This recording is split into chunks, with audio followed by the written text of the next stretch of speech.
এই বিকনেসে পড়াশোনা করছি, যদি আমাদেরকে নারায়ণগঞ্জের মতো এত দূরের জায়গায় পাঠিয়ে দেওয়া হয় তাহলে আমাদের পড়াশোনার মারাত্মক ব্যাঘাত ঘটবে। এটা আমাদের ভবিষ্যৎ অন্ধকার হবে।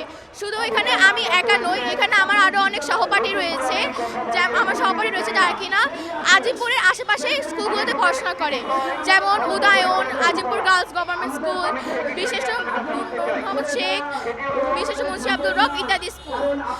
এতে আমাদের অনেক ক্ষতি হবে, আমাদের সকলেরই পড়াশোনার অনেক ব্যাঘাত করবে, যাতায়াতে আমাদের অনেক সমস্যা দেখা দিবে, পাশাপাশি আমাদের আব্বুরও অফিসে যেতে অসুবিধা হবে। তাই মাননীয় প্রধানমন্ত্রীর কাছে আমাদের আবেদন রইল যে আমাদেরকে যেন আজিমপুর থেকে দূরে সরিয়ে না দেওয়া হয়। আমি বিকর্নেসে স্কুলে ক্লাস 10-এ পড়ি। আগামী বছর আমার জানুয়ারিতে এসএসসি পরীক্ষা।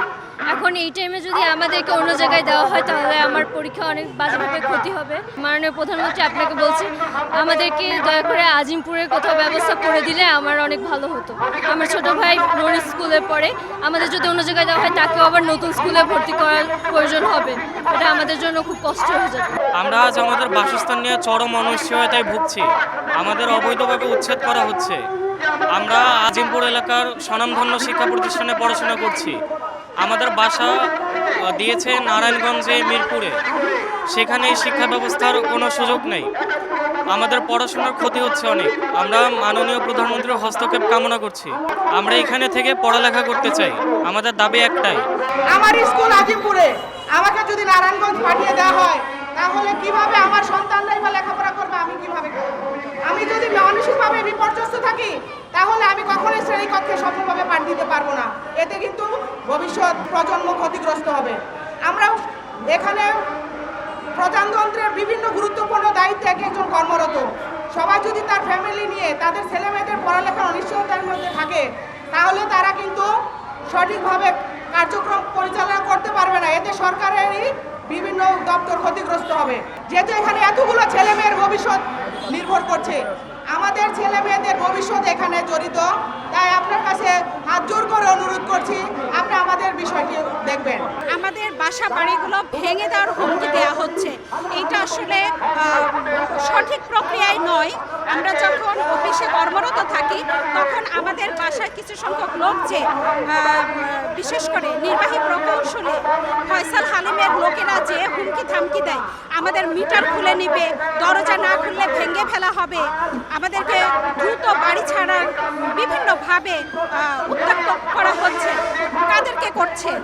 আমরা তো অফিসেই থাকি, করা হচ্ছে আমার বয়স্ক বাবাকে, মাকে, আমার ছোট ছোট বাচ্চাকে, যারা কিনা সবসময় ভয় ভীতির মধ্যে থাকে। এইটা তো মানে মানবাধিকার লঙ্ঘনের পর্যায়ে পড়ে। এই সব কারণেই আজকে আমাদের এই মানববন্ধন।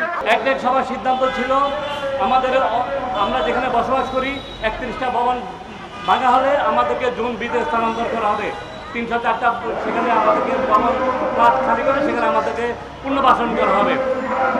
কিন্তু আমাদেরকে পুনর্বাসন না করেই আজিমপুর ডিভিশনের নির্বাহী প্রকৌশলী আমাদেরকে আমাদের বিল্ডিংগুলো ভাঙার জন্য টেন্ডার প্রক্রিয়া অলরেডি কার্যাদেশ প্রদান করছেন, যার কারণে তারা প্রতিনিয়ত আজ সেই অ্যাকশনের মাস্তান বাহিনী, সন্ত্রাসী বাহিনী আমাদের বাসা ঢুকে প্রতিনিয়ত আমাদেরকে হুমকি দিচ্ছে বাসা খালি করার জন্য। কিন্তু আমাদেরকে তো বাসা কোথাও দিচ্ছে না। আমরা কোথায় যাব তাহলে? আমাদের এই বাবা বাচ্চা এখন জুন মাস, তাহলে আমরা এদেরকে কোথায় নিয়ে বসাবো, কোথায় নিয়ে ভর্তি করাবো, কোথায় সেই সুযোগ তো কোথাও দেয় না আমাদেরকে। আমার মনে হয় এই আজিমপুর ডিভিশনের নির্বাহী প্রকৌশলী সহ সংশ্লিষ্ট মন্ত্রণালয়ে যারা আছেন, আমাদের সন্দেহ আপনাদের মাধ্যমে আমরা তদন্তের দাবি জানাচ্ছি।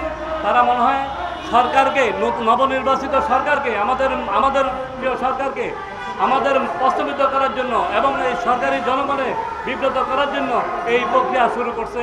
এবং এটা আপনাদের মাধ্যমে আমরা মাননীয় প্রধানমন্ত্রীর দৃষ্টি আকর্ষণ করছি।